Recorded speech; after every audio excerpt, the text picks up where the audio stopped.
Bonjour à tous, moi c'est Guillaume et tu es bien sur la chaîne Objectif Lune. Nous avons un marché compliqué depuis hier. En plus d'avoir eu le NFP à 16h, nous avons appris qu'Israël avait confirmé avoir attaqué des hauts responsables du Hamas au Qatar, ce qui a fait réagir violemment les marchés, et notamment Bitcoin avec une baisse de quasiment 2% en quelques heures. On est le mercredi 10 septembre. Aujourd'hui, nous allons faire une analyse sur Ethereum. On enchaînera avec le graphique de AAV et nous terminerons cette vidéo par le Doge. Je t'invite à me laisser en commentaire de cette vidéo le prochain token que tu voudrais que j'analyse pour vendredi. On le mettra au vote dans le canal Objectif Lune, dont je te laisse le lien en description. Et comme d'habitude, avant de passer sur les graphiques, allons jeter un coup d'œil sur les marchés. Après sa belle chute d'hier après-midi, Bitcoin continue dans le rouge. Il perd 0,49% en s'échangeant à 112 387 $. ETH suit cette tendance puisqu'il s'échange à presque 4326 $ et perd près de 0,61%. Solana s'en sort un peu mieux, il est dans le vert avec une progression de 1,48% à 222 $. Mix en profite pour faire une explosion de plus de 14% à 17,89 $. Et le Doge repasse dans le vert de 0,44% en s'échangeant à 24 centimes. Ce sera d'ailleurs la dernière analyse de cette vidéo. Maintenant que nous avons fait le tour du marché, allons nous pencher sur le graphique de l'Ethereum. Après les événements d'hier, ETH a l'air de se stabiliser, mais rien n'est gagné pour autant. Nous pouvons voir ici sur notre RSI que nous sommes venus nous poser juste au niveau de notre pivot baissier et que si celui-ci casse, nous pourrions retracer l'ensemble du mouvement haussier initié depuis le 22 juin sur la zone des 0,5 et 0,618 de Fibonacci, c'est-à-dire les 3534 et les 3199, et que nous avons une zone de corrélation avec notre prolongation de Fibonacci, donc qui se situe sur les 3737 et les 3276, avec une zone de best price comprise entre les 3534 et les 3452. On peut voir d'ailleurs que nous avons une zone de corrélation qui est comprise entre les 3534 et les 3276. Pour rappel, une zone de corrélation est une zone de convergence, que ce soit entre le retracement et la prolongation de Fibonacci, donc sur des targets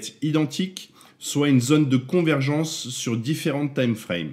On fera tout de même attention, si notre RSI venait à casser notre pivot haussier ici, nous irions chercher alors le retracement de l'ensemble du mouvement baissier initié depuis le 24 août sur la zone des 0,5 et 0,618 de Fibonacci, sur les 4584 et les 4672. Mais passons voir ce que nous raconte le H4. On voit bien que le RSI stagne, le marché pour le moment ne sait pas trop où aller. Le prix compresse et il va falloir qu'il choisisse une direction. Et je vous avouerai que c'est typiquement le style de RSI que j'aime pas trop, car ce n'est pas très clair. On peut voir qu'on a une légère divergence ici sur le RSI et ici sur le prix, donc potentiellement une fin de tendance baissière, mais ce n'est pas garanti. Il faudrait pour repartir à la hausse qu'on vienne ici casser ce pivot, donc ce qui nous amènerait sur la zone des 4584 et des 4672, qu'on peut d'ailleurs corréler avec une prolongation de Fibo comme ceci. Donc on voit bien qu'on aurait une zone de corrélation sur les 4515 et les 4688, avec une zone de best price sur les 4591 et les 4622.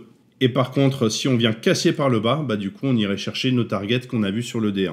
Pas grand chose de plus à dire sur le H4. Si tu aimes ce contenu et que ce n'est pas encore fait, pense à liker, à t'abonner à la chaîne et à activer la cloche pour ne rien manquer de mes futures vidéos. Tous les liens se trouvent dans la description. Et après les événements d'hier, voyons ce que nous réservent les annonces macroéconomiques de la semaine. Aujourd'hui, à 14h30, on a le PPI. C'est l'indice des prix à la production. C'est simple, ça mesure combien les entreprises payent en plus pour produire. Si le chiffre est plus haut que prévu, ça veut dire que la pression sur les prix reste élevée. Donc derrière, les marchés risquent de corriger.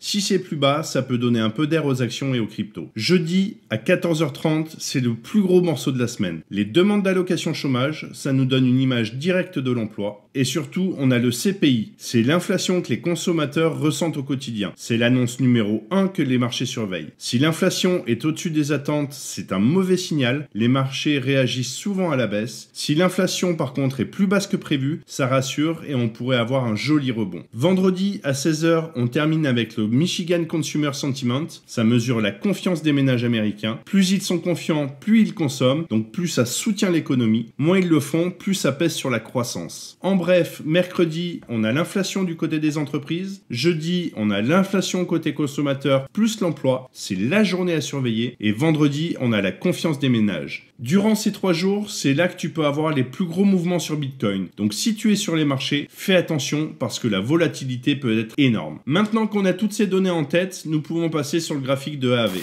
Ma dernière analyse vidéo sur AAV date du 1er septembre.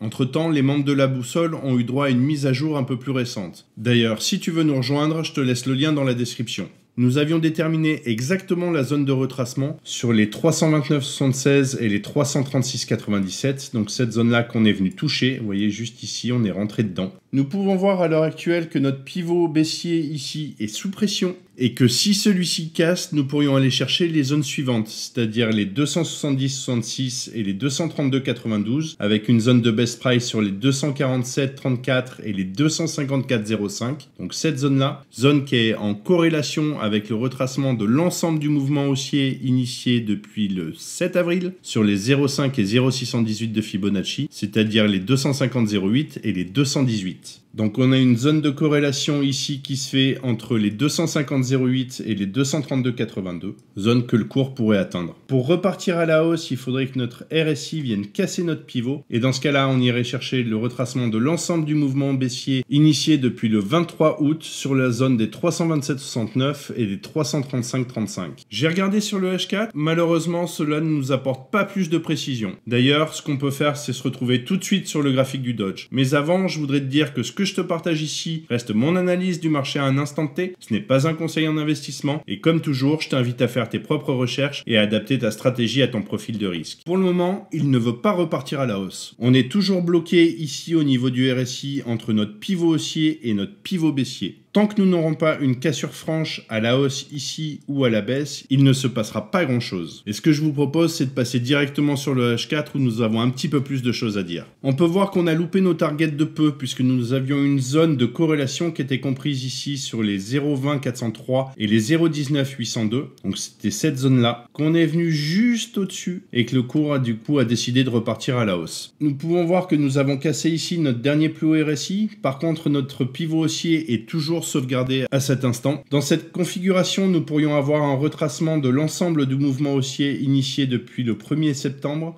Donc sur cette zone-là, c'est-à-dire la zone des 0,5 et 0,618 de Fibonacci, sur les 0,22 711 et les 0,22 183, qui nous permettrait de nous projeter à la hausse, donc sur la zone suivante, c'est-à-dire les 0,27 203 et les 0,29 969 avec une zone de best price qui est comprise entre les 0,28 421 et les 0,28 913. Zone qui se trouverait toujours en corrélation avec nos targets plus long terme. Voilà, j'ai pas plus de choses à vous dire pour aujourd'hui, je pense qu'on a fait le tour. Concrètement, on voit que le marché est plutôt indécis, donc on fera attention. Surtout que demain, nous avons un gros morceau sur les annonces macroéconomiques. On pensera, si on est sur les marchés, à poser CSL et ses stops suiveurs.